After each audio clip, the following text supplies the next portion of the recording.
ఓం గురుభ్యో నమః. గం గణపతియే నమః. కాశీ మజిలీ కథలు 87వ భాగం. సుగతుడి కథ. అమ్మ, నువ్వు అడిగేసరికి నా వృత్తాంతమంతా జ్ఞాపకం వస్తుంది, విను. శ్రీకంఠ నగరంలో వజ్రదత్తుడనే రాజు ఉన్నాడు.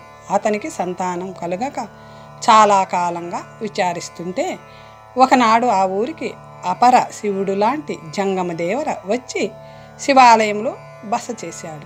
అతని వేషం చూసిన వారికి అతను మహానుభావుడని తోచక మానదు. ప్రజలు అతనిని త్రికాలవేది అని, రసమూలికా సిద్ధుడని చెప్పుకోసాగారు. అది విని వజ్రదత్తుడు ఒకనాడు ఆ యోగి వద్దకు పోయి స్తుతించి తన కోరికని తెలిపాడు. అతను రాజుని దయగా చూస్తూ జయశంకర, మృత్యుంజయ అంటూ పలుకుతూ రక్షారేకుతో పాటు మంత్రభస్మమిచ్చి, మహారాజా, నువ్వు ఈ భస్మం పూసుకో, నీ భార్యకు ఈ రక్షారేకు కట్టు, నీకు తప్పకుండా కొడుకు పుడతాడు. వాడికి జంగమదాసు అని పేరు పెట్టి 16వ ఏట జంగం వేషం వేయించి శ్రీశైలానికి తీసుకుపోయి మల్లికార్జున స్వామికి అప్పగించాలి, లేకపోతే ముప్పు కలుగుతుంది అన్నాడు. రాజు ఆనందంతో, మీరింతవరం ఇచ్చాక ఇలా చేయడం ఆశ్చర్యమా? తప్పకుండా అలాగే చేస్తాను అని కానుకలు ఇవ్వబోగా ఆ యోగి వాటిని తిరస్కరించాడు.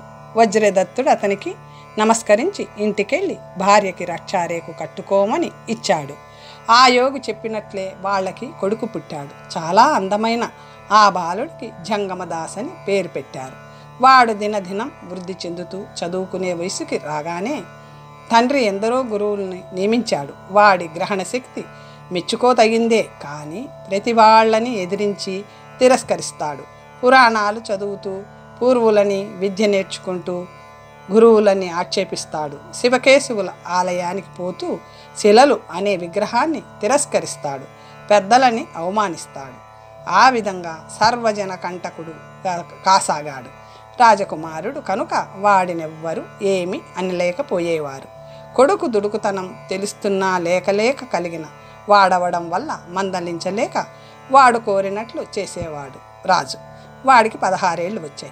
అప్పుడు రాజు కొడుకుతో ఇలా అన్నాడు, వచ్చా, నువ్వు ఒక యోగి వరం వలన పుట్టావు. ఈ వయసులో నీకు జంగం వేషం వేయించి శ్రీశైలం తీసుకుపొమ్మని అతను చెప్పాడు. బంగారు గంట, శంఖం జోలి ధరించాలి. కొడుకు, నువ్వు ఎవరి వరం వల్ల పుట్టావో చెప్పు అన్నాడు. రాజు పరిహాసం ఆడకు, నేను ఎవరి వరం వలన పుడితే ఏం, నా జీవితం అయిపోయింది కదా అన్నాడు. కొడుకు, నాకు కొంత గడిచింది, ఇలాంటి వెర్రి మాటలు నాకు చెప్పకు. ఆ యోగి ఎవరి వరం వల్ల పుట్టాడు? జన్మకి తల్లిదండ్రులే తప్ప వేరెవరు కారకులు కారు అన్నాడు. రాజు అలా చెయ్యకపోతే ముప్పు కలుగుతుందని చెప్పాడు. ఆ యోగి ద్రవ్యం మీద ఆశ కలవాడు కాదు. నా మాట విను, పెద్దలను ఆక్షేపించకు. నువ్వు జంగం వేషం వెయ్యాలి. కొడుకు, చాలు చాలు, ఇప్పుడు జంగం వేషం వెయ్యమంటారు, రేపు మాదిగ వేషం వెయ్యమంటారు. నేనే వేషము వెయ్యను, ఏం ముప్పు వస్తుందో చూస్తాను అన్నాడు. చేయగలిగింది లేక రాజు విచారించసాగాడు. కొన్నాళ్ళు గడిచాయి. మునపటి జంగం దేవర ఆ ఊరు వచ్చి దేవాలయంలో ఉన్నాడు. రాజు భక్తిపూర్వకంగా అతని వద్దకు వెళ్ళి పాదాల మీద పడి, మహాత్మా, నన్ను కృతజ్ఞుడిగా తలపకండి అంటూ కొడుకు గురించి అంతా చెప్పి, అలాంటి దుందుడు కొడుకుని దయచేశావేం? వాడు నేను చెప్పినట్లు వినడు. మీ వద్దకు ఆ వికటవాదిని తెస్తాను, మీరే మందలించండి అని వేడుకున్నాడు. ఆ జంగమదేవర ఎలాగో ఒప్పుకున్నాడు. రాజు తన పుత్రుణ్ణి అతి కష్టం మీద ఆ యోగి దగ్గర తీసుకెళ్ళాడు. అతను యోగికి నమస్కరించాక తృణీకార భావంతో కూర్చున్నాడు. జంగమదేవర, నీ పేరేమిటి అన్నాడు. రాజపుత్రుడు, గడ్డం పెంచేసరికి గర్వం బలిసి అందరినీ నువ్వు అంటారు కదా. రాజు, బాబు, నువ్వు వీరి వరం వల్లనే పుట్టావు, వారు నిన్ను మీరు అనకూడదు అన్నాడు. రాజపుత్రుడు, పేరా జంగమవాసి. రాజు, జంగమదాసురా అన్నాడు. రాజపుత్రుడు, మీరు పెట్టిన పేరది, నేను పెట్టుకున్నది ఇది. రాజు వారికి నమస్కరించు అన్నాడు. రాజపుత్రుడు, మీరు నమస్కరించారు చాలు, దాని వలన వచ్చే లాభం మీరే అనుభవించండి, నాకు అక్కర్లేదు అన్నాడు. జంగమదేవర, నీకు తగిన ఫలం ఇస్తాను, కావాలా అన్నాడు. రాజపుత్రుడు పరిహాసంగా, ఏదో కొంచెం దయచేయించండి అన్నాడు.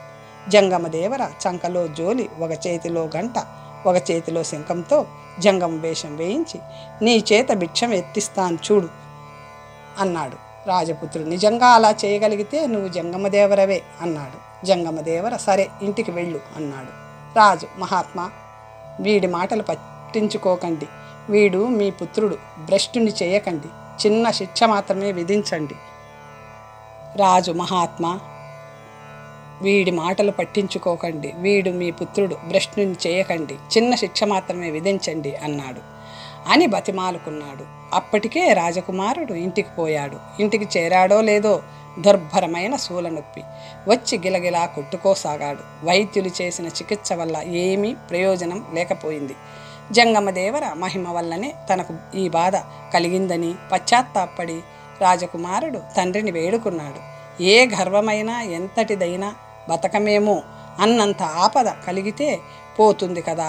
రాజు వాడిని వెంటనే యోగి వద్దకు తీసుకుపోయాడు. జంగం వేషం వేయించి కానీ నా వద్దకు తీసుకురావద్దు అన్నాడు అతను. ముందుగానే తయారు చేయించిన బంగారు గంట మొదలైన వాటితో వేషం వేయించి తీసుకువచ్చారు. ఈ రాజవేషంతో కాదు, భిక్షం ఎత్తే జంగమ వేషం ధరించాలి అన్నాడు యోగి. రాజు కొడుకుని కంచుగంట, శంఖము, మామూలు గుడ్డతో కుట్టిన బొంతలతో జంగం వేషం వేయించి కొడుకుని యోగి వద్దకు తీసుకెళ్ళాడు. యోగి నీవెవడివిరా అన్నాడు. రాజపుత్ర స్వామి నేను జంగమదాసుని అన్నాడు. యోగి ఈ జంగమదేవర జగంగమదేవరయేనా అన్నాడు. స్వామి బుద్ధొచ్చింది, అపరాధిని క్షమించు, ఐశ్వర్య మదంతో చెడ్డగా ప్రవర్తించాను, మీరు నా బుద్ధిని చక్కజేశారు, ఇక చక్కగా ప్రవర్తిస్తాను, మీ దాసుడిని కనుకరించమని మీకు మొక్కుకుంటున్నాను అన్నాడు. యోగి ఇప్పుడు నీకు శూలనొప్పి ఉందా అన్నాడు. రాజపుత్రుడు లేదు మహానుభావ, మీ పాదరేణువు సోకడంతోటే మాయమయ్యింది అన్నాడు. యోగి నువ్వు ఈ వేషంతో కొంతకాలం బిచ్చం ఎత్తుతూ దేశాటనం చెయ్యి, నిష్కృతి కలుగుతుంది, సాధువులా ప్రవర్తించు, తరువాత సౌఖ్యాలు పొందుతావు, అంతవరకు నీ మతి వివసువై ఉంటుంది. రాజు ఏదో ప్రార్థించబోయాడు, కానీ యోగి వినిపించుకోలేదు. ఆ రాత్రే అతను ఊరు వదిలి బిచ్చమెత్తుతూ దేశాటనం చేయసాగాడు అని చెప్పి ఆ జంగమదాసే ఈ వ్యక్తి మీరు అడగడం వల్ల ఆ వృత్తాంతమంతా మెదడులో స్ఫురించింది. అప్పటి నుంచి ఇప్పటి వరకు మతిస్థిమితం లేకపోవడంతో వెర్రివాడిలా ఉండిపోయాను. ఒకనాడు పట్టణానికి పోతుంటే నన్ను పల్లకి ఎక్కించుకొని ఒక రాజు నాకు ఈమెనిచ్చి పెళ్లి చేశాడు. ఇదంతా నాకు కలలాగే ఉంది అన్నాడు. ఆ కథ విని రాజకుమార్తె విరతి కూడా భూతపత్నితో పాటు ఆశ్చర్యపోయింది. భూతపత్ని సాధ్వి విరతి నువ్వు గాజు అనుకున్నది రత్నమయ్యింది, విచారించకు, భవిష్యత్తులో చాలా సుఖపడతావు అని భర్త వద్దకు తీసుకుపోయి ఆ వృత్తాంతమంతా చెప్పింది. అంతవరకు చెప్పి మనిషిద్ధుడు గోపాలుడితో కలిసి ప్రయాణానికి బయలుదేరాడు. యుద్ధం కథ. చక్రవర్తి అయిన సూర్యవర్మ దేవవర్మ మీద యుద్ధం ప్రకటించి తన అల్లుడైన సురూపుడిని కుమారుడు కుసుని కొంత సైన్యంతో తోడు పంపమని చంద్రగుప్తుడికి ఆజ్ఞాపత్రిక పంపడంతో చంద్రగుప్తుడు విధి లేక వాళ్ళని పంపి యుద్ధ వార్తలు తెలపడానికి చాలామంది వేగుల వాళ్ళని నియమించాడు. రెండవ రోజున కొందరు వేగులు దేవవర్మ బలం ఆక్షోహిణి అయినా లేదు, సూర్యవర్మ ఇప్పుడేనా నీ అల్లుణ్ణి అపరాధిగా పంపిస్తే యుద్ధం ఆపు చేయిస్తాను అని రాయభారం పంపాడు. కానీ దేవవర్మ తిరస్కరించి రాయభారిని అవమానించి పంపాడు. దానితో చక్రవర్తి కోపించి యుద్ధానికి ఆజ్ఞ ఇచ్చాడు. ఉభయులకి పెద్ద యుద్ధం జరిగింది. మన సేనలు సముద్రంలా విజృంభించి శత్రుసేనలను క్రమంగా వెనక్కి నెట్టసాగాయి. అప్పుడు దేవవర్మ అల్లుడట గుర్రం మీద కత్తి పట్టుకొని వచ్చి విచిత్రంగా కలయి తిరుగుతూ తమ బలాలను ఆపి శత్రు బలాలను ముందుకి రాకుండా నిరోధించాడు. మన యువరాజు గారు వారిని ఎదుర్కొన్నారు. ఇద్దరు తీవ్రమైన యుద్ధం చేశారు. జయాపజయాలు తేలకుండానే సాయంకాలం అయింది. రెండు పక్షాల వారు యుద్ధం నిలిపారు. ఇంతవరకు చూసి వచ్చాం అని వార్తాహరులు తెలియజేశారు. తరువాత ఏం జరిగిందో అని చంద్రగుప్తుడు తహతహలాడాడు. మర్నాడు యథాసమయానికి మళ్ళీ వార్తాహరులు వచ్చారు. మన పక్షం గెలిచిందా అని ఆత్రంగా అడిగాడు చంద్రగుప్తుడు. వాళ్ళు దీనంగా మహారాజా అంత వ్యర్థమయ్యింది, భూమి మీద ఇలాంటి విపరీతం ఎప్పుడూ చూడలేదు. వినండి, పగలంతా యుద్ధం చేసి అక్కడితో ఆగక రాత్రి మళ్ళీ యుద్ధం ప్రారంభించారు. మనకి చాలా సేనలున్నాయనే గర్వమే ఇంత ముప్పు తెచ్చింది. రాత్రి యుద్ధం ప్రారంభించిన 2 గడియలకి ఒక మహాభూతం శత్రుసేనలో చేరి సింహనాదం చేసింది. మన బలాలన్నీ మూర్చిపోయాయి. తేరుకునేసరికి ఆ భూతం కొండగుహ లాంటి నోరు తెరుచుకొని అగ్నిజ్వాల వంటి నాలుక వేలాడేసుకుంటూ మన బలాలన్నీ పాదాలతో తొక్కేస్తూ దోమల నిలా చేతులతో కొడుతూ నోట్లో వేసుకోసాగింది. కుంభకర్ణి చూసిన వానరాల్లా మన వాళ్ళంతా కిరీటాలు వదిలి వాహనాలు ఉరికి ఒకరినొకరు చెప్పక కాలి కొద్దీ పరుగు తీశారు.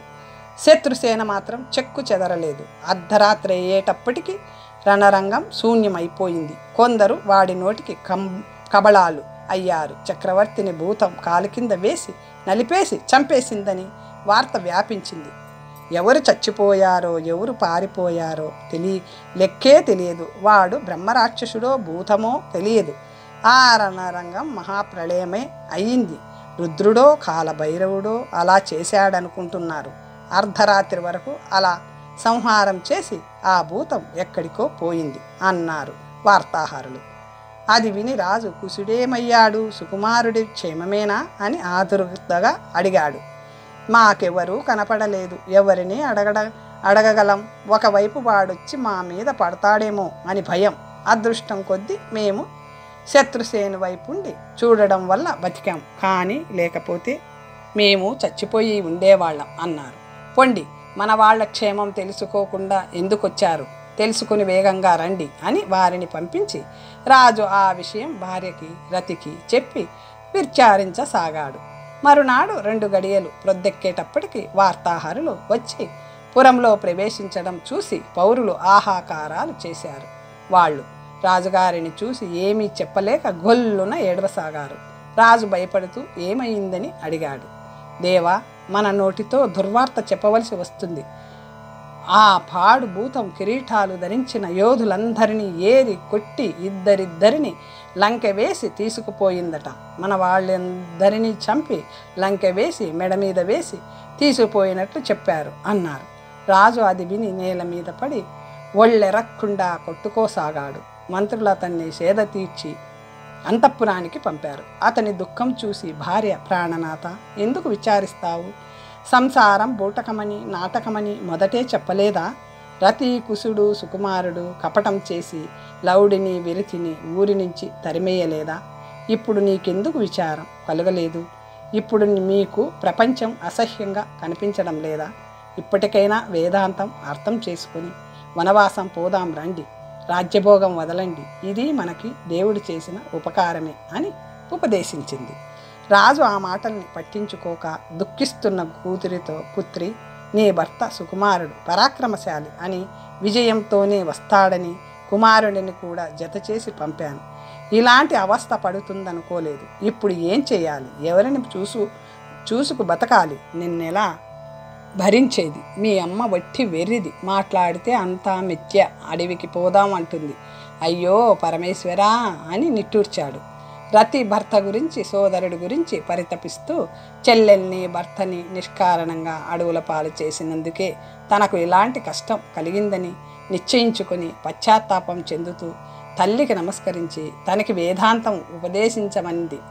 వాళ్ళు అలా దుఃఖంలో ఉండగా మరో 2 రోజులకి మరికొందరు వేగులు వచ్చి, మహారాజా, ఆ భూతం అంతటితో వదలక ఒక యవ్వన పురుషుణ్ణి తీసుకువచ్చి చక్రవర్తి సింహాసనం మీద కూర్చోబెట్టింది. కొత్త చక్రవర్తి చాలా తేజస్శాలి. చావగా మిగిలిన సామంతరాజులు, మంత్రులు అతన్ని ఆజ్ఞల్ని శిరసా వహిస్తున్నారు. అతని ఆజ్ఞానుసారంగా యుద్ధంలో చనిపోయిన రాజకుమారుల పేర్లు రాయబడిన పత్రిక ఒకటి కోట గోడకి అంటించబడింది. ఆయా సామంతరాజులకి తెలియపరచమని చక్రవర్తి ఒక ఆజ్ఞ ఇచ్చాడట. ఆ పత్రికలో మన వారి పేర్లు 2 రాయబడి ఉన్నాయి. మేము అనాథలమైపోయాం అంటూ దుఃఖించారు. ఆ వృత్తాంతం విని రాజు వారి మరణానికి విచారిస్తూ మరణించిన వాళ్లకు అపర సంస్కారాలు చేయించాడు. కుశసుకుమారుల కథ. అయ్యో కాలమా, నాకెంత చెడ్డ చేశావు! భార్యాపుత్రికలతో నన్నిలా వనవాసం పాలు చేస్తావా?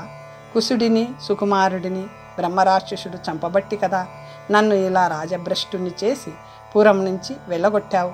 నాలాంటి అభాగ్యుడు ఎక్కడా ఉండకూడదు. కొడుకులు ఇద్దరూ గతించిపోయారు. అల్లుళ్ళు గతి అంతే అయ్యింది. రాజ్యం శత్రువుల పాలయ్యింది. సుఖాలు ఆవిరైపోయాయి.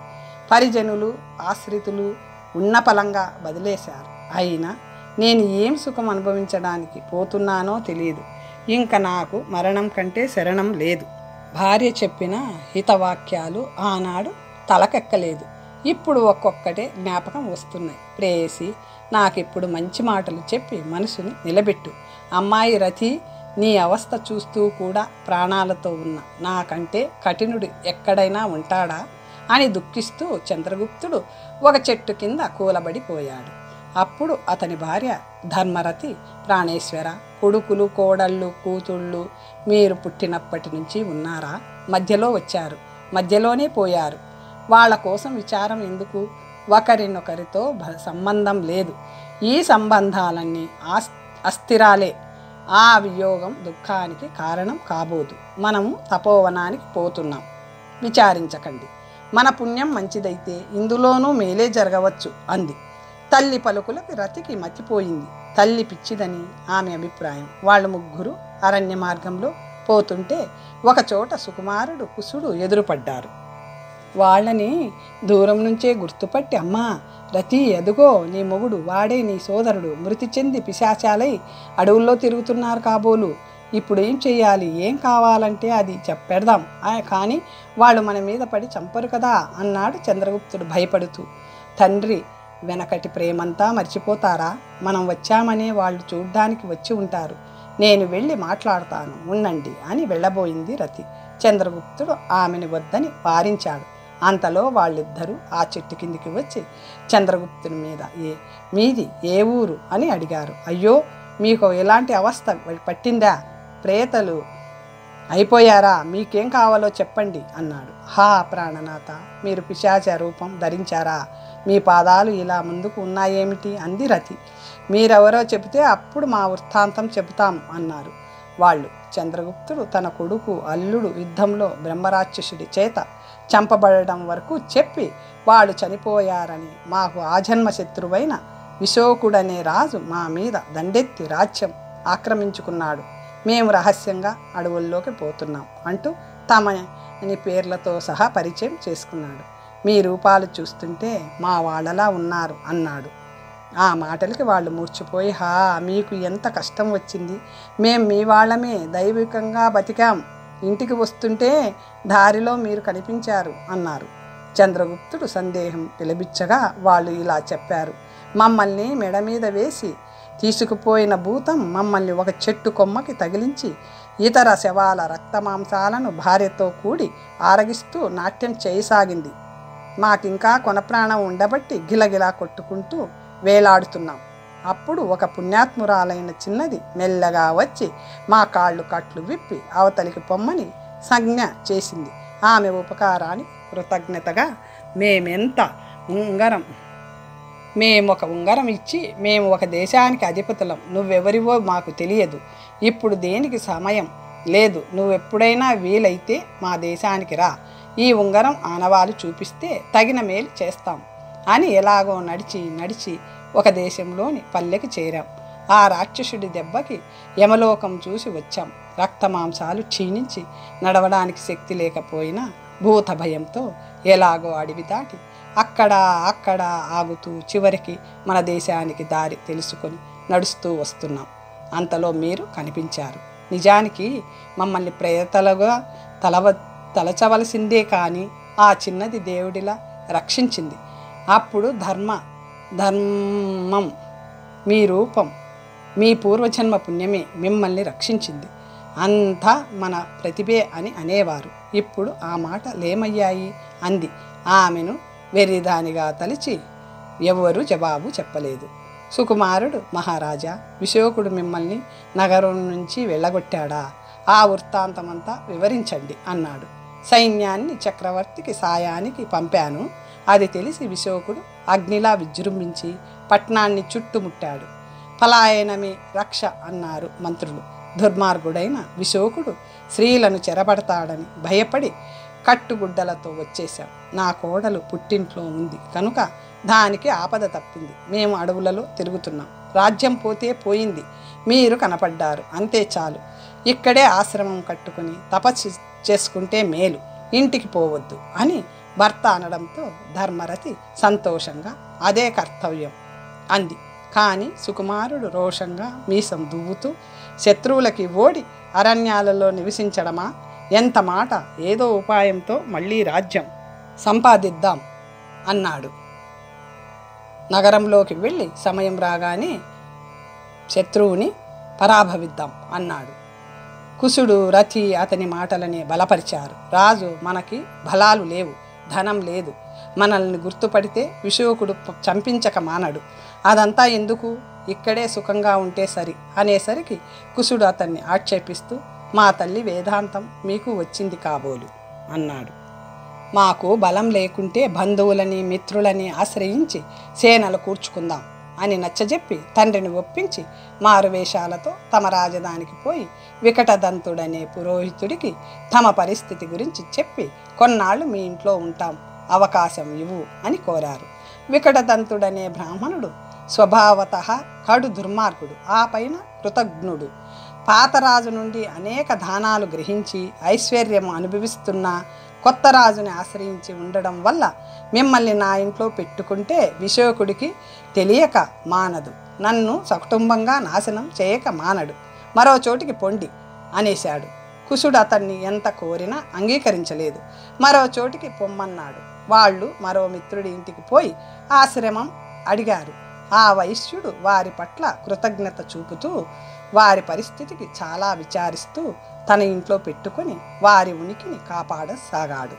చంద్రగుప్తుడు తనకి ఆప్తమిత్రుడైన వజ్రదత్తుడికి ఒక జాబు వ్రాసి ఆ వైశ్యుడి ద్వారా పంపాడు. దానిలో తమ పరిస్థితిని వివరించి కొన్ని సాధనాలు సేనల పంపమని రాశాడు. ఈ లోపల వికటదంతుడు విషయకుడి వద్దకు పోయి చంద్రగుప్తుడు భార్యాపుత్రులతో రహస్యంగా వచ్చి ఈ ఊరిలోనే ఉన్నాడు, నన్ను తావివ్వమంటే నేను ఇవ్వలేదు, సమయం కోసం చూస్తూ ఉంటాడు, మీకు హితుడని కనుక చెప్పాను అన్నాడు. అది విని విశోకుడు వారి జాడ తెలుసుకుందుకు రాజపురుషులని గూఢచారులని నియమించాడు. ఒక గూఢచారి వారి జాడ తెలుసుకొని వైశ్య గృహంలో ఉన్నట్లు రాజుకి తెలియపరచగా విశోకుడు వారందరినీ పట్టించి సంకెళ్ళు వేసి కారాగారంలో పడవేయించాడు. సూర్యవర్మ కథ. దైవం ధర్మంలోనే ఉంటాడు. దైవమే వచ్చి మనకి శత్రువైన సూర్యవర్మని కడతేర్చాడు అంటూ దేవవర్మ అల్లుడితోనూ కూతురితోనూ ముచ్చటిస్తుంటే యమున చక్రవర్తి స్థానంలో మరెవరినో ఉంచారట తెలుసా అని అడిగింది. అంతలోనే ఒక దూత పత్రిక తెచ్చాడు. దానిలో యుద్ధంలో సూర్యవర్మ చనిపోయాడు. వారి స్థానంలో నేను రాజుగారి పీఠం ఎక్కాను. ఇప్పుడు అగ్నివర్మ ఆ అభియోగాన్ని నన్ను వివరించమంటున్నాడు. దీని గురించి యథార్థం మీకు తెలుసని పత్రికలో ఉంది. ఇప్పుడు మరొక సభ చేస్తున్నాను. దానిలో రాజుల మధ్య కలిగిన తగవులను విమర్శించి సామంత రాజులందరినీ అభిప్రాయం తీసుకొని న్యాయం నిరూపించబడుతుంది. దీనిలో మనకి విరోధం అవసరం లేదు కనుక ఆ సభకు మీరు మీ అల్లుడు స్త్రీలతో సహా మీ బిరుదులతో వాహనాలతో రావచ్చును. అందరికీ బసలు అయ్యాయి అని ఉంది. కొత్త చక్రవర్తి ఎంత మంచివాడు, ఎంత న్యాయవేత్త, ఎంత వినయశీలి అని పొగుడుతూ దేవవర్మ తన వారితో కలిసి సభకి వెళ్ళాడు. విశోకుడి చేత చంద్రగుప్తుడు మొదలైన వారు చెరసాలలో పెట్టబడ్డారని వైశ్యుడి ద్వారా విన్న వజ్రదత్తుడు న్యాయం నిర్ణయించాలంటూ కోరగా వారందరూ కూడా సభకి వచ్చారు. అలాగే తమ మధ్య తగవులు కల రాజులు కూడా వచ్చారు. సభలో చక్రవర్తి పీఠానికి ఎదురుగా 2 వరుసలుగా వేయబడిన పీఠాల్లో సామంతరాజులు తమ తమ స్థాయిని బట్టి కూర్చున్నారు.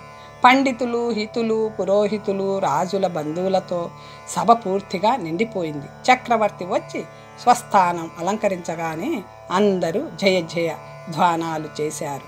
ప్రధాని వరుసగా పేర్లు పిలుస్తుంటే వారు చేతులెత్తుతున్నారు. చంద్రగుప్తుడు సభకి రాలేదేం అని రాజు అడిగేసరికి విశోకుడు వణికిపోయాడు. వజ్రదత్తుడు లేచి జరిగింది చెప్పాడు. అంతేకాక అతను బంధితుడై ఇక్కడికి తీసుకురాబడ్డాడని కూడా చెప్పాడు. రాజు ఆ తగువే ముందు నిర్ణయిస్తానని విశోకుడి గురించి అడిగాడు. అతను లేచి రాజు ధర్మంతో అతన్ని ఓడించి రాజ్యం తీసుకున్నాను అన్నాడు. ఇప్పుడు నేను నీకంటే అధికుణ్ణి, నిన్ను చెరసాలలో పెట్టించి నీ రాజ్యం లాక్కుంటే ఈ రాజులంతా సమ్మతిస్తారేమో, అది రాజధర్మమే ఏమో అడుగు అన్నాడు చక్రవర్తి. అది విని వాళ్ళంతా అన్యాయం అని అరిచారు. విశోకుడు తప్పు చేశాను, రక్షించండి అన్నాడు. చంద్రగుప్తుణ్ణి సపరివారంగా విముక్తి చేసి తీసుకురా అని ఆజ్ఞాపించాడు. చంద్రగుప్తుడు తన వృత్తాంతం, విశోకుడు తనకి చేసిన అన్యాయం చెప్పాడు. చక్రవర్తి అతన్ని ప్రశ్న మీద ప్రశ్న వేయగా చంద్రగుప్తుడు తన అల్లుడొకడు జంగమదేవరాని చెప్పక తప్పింది కాదు. చక్రవర్తి రెట్టించగా ఆ వృత్తాంతం చెప్పాడు. అప్పుడు వారందరినీ పీఠాల మీద కూర్చోమన్నాడు. అగ్నివర్మను, సురసను, దేవవర్మని అతని అల్లుణ్ణి పిలిపించి వారి సాక్ష్యాలు అవి పరిశీలించి, సామంతులారా, గ్రామాధికారి మండలాధిపతి దేవవర్మ అల్పుడిని నిరపరాధిగా పెంచారు. సురసదే తప్పన్నారు, కానీ దానికి సాక్ష్యం ఏమీ కనపడదు. దేవవర్మ కూతురు యమున సురస రహస్యంగా అల్పుణ్ణి ప్రార్థించిన విషయం చూపించింది చెబుతున్నాడు అగ్నివర్మ. అది కల్పన అంటున్నాడు. కాబట్టి నిజానిజాలు మీరే తేల్చండి, రేపు చెప్పండి అని సభ చాలించాడు. వాళ్ళందరూ ఆ విషయం గురించి ఆలోచిస్తూ దేవవర్మని అడుగుతూ ఎలాగో ఆ రాత్రి గడిపారు. మరునాడు సభలో, మహారాజా, దేవవర్మ అబద్ధం ఆడేవాడు కాదు, అతని మాటలు ఎందుకు నమ్మకూడదు అని అడిగాడు. అలాగే వజ్రదత్తుడు కూడా అన్నాడు. అందుకు చక్రవర్తి, బాగానే చెప్పావు, కానీ నీకు సంతానం ఉందా అని అడిగాడు. అతను దీనంగా తన కొడుకు జంగమదేవర వృత్తాంతం వివరించాడు. అప్పుడు చక్రవర్తి, ఇంతవరకు మీ వృత్తాంతాలు చెప్పారు, ఇక నా వృత్తాంతం వినండి. భగవంతుడి లీలలు చాలా చిత్రాలు. పూర్వపుణ్యం మంచిదైతే అడవిలో ఉన్న అదృష్టం వరిస్తుంది.